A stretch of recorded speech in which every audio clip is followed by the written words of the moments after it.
The United States is pulling its last aircraft carrier from the Western Pacific to sustain the war against Iran, leaving that theater temporarily without a carrier. The USS George Washington is leaving the Western Pacific via Vietnam and heading to the Persian Gulf in coming weeks to relieve the USS Abraham Lincoln. The decision concentrates naval power in the Middle East as the Trump administration prioritizes operations against Iran. The Lincoln is a Nimitz-class carrier with more than 5,000 personnel, credited with more than 10,000 sorties, including about 40 days of combat near the Strait of Hormuz and the Persian Gulf. The Lincoln has remained continuously at sea since its last port call at Guam in December, well beyond a planned May return, now exceeding 240 consecutive days.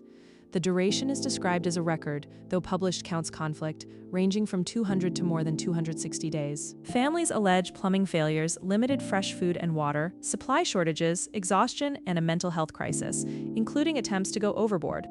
Officials confirm one overboard incident last month with the sailor quickly recovered and intent under investigation, acknowledged some supply delays hampered by conflict and resupply near the strait, and on August 14th, the acting Navy Secretary acknowledged a small number of treated mental health cases with no loss of life, while denying an increase in suicidal ideation or undue stress. On Friday, the president dismissed family concerns as not valid and said the deployment was not nearly long enough and that the ship will move shortly to be replaced by a similar ship. The George Washington left port in Vietnam and is en route to the Persian Gulf, while the Lincoln has been on station without a port call since Guam, creating the temporary gap.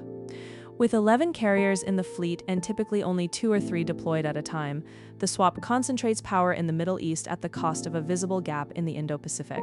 Accounts of the defense secretary's position conflict, with one saying he expressed worry about the toll and others that he called claims completely misrepresented, while senators including Richard Blumenthal demanded answers warning of indefinite relief, maintenance strain on both carriers, and weakened deterrence. The gap has raised concern among Asian allies, and analysts say it creates an opportunity for China to demonstrate strength through exercises near Japan, the Philippines, Indonesia, and Scarborough Shoal, though they assess no indication of an imminent move on Taiwan.